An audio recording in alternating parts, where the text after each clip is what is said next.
This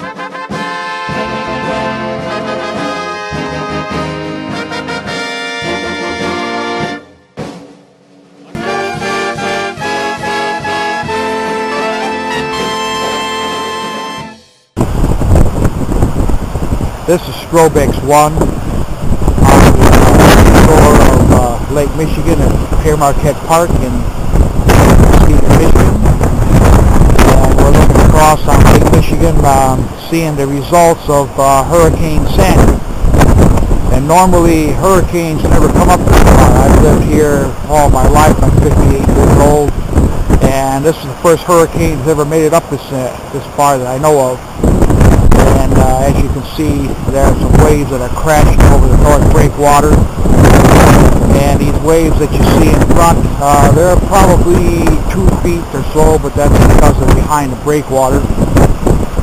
But a lot of people don't realize that Lake Michigan is really an inland sea.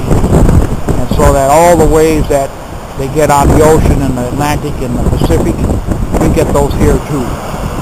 And right now the winds are sustained 30-35 miles an hour, gusting as high as 60. And so because of that factor, the waves out there beyond the breakwater are probably 10-12 feet high.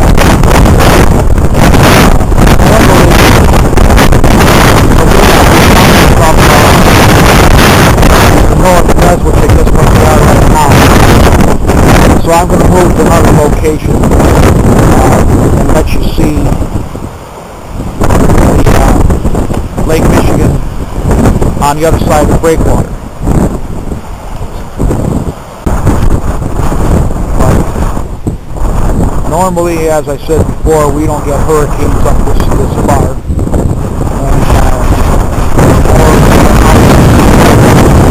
Bigger waves probably will be.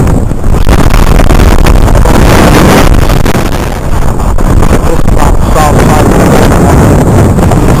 And here you can see the waves are coming up to probably maybe 4 feet or so. And right now I'm looking toward the city of Milwaukee, or Chicago. Anyway, those are the waves that you see up here. Believe it or not, winds like this and waves like this are not that uncommon in the Great Lakes, because frequently we get weather fronts where you have a warm front coming in from the Gulf, meeting a couple of cold fronts from the north, and where they converge in the center, that's where we get a hurricane. And we can get winds 60 miles an hour or higher. In 1989, we actually had a 100 mile an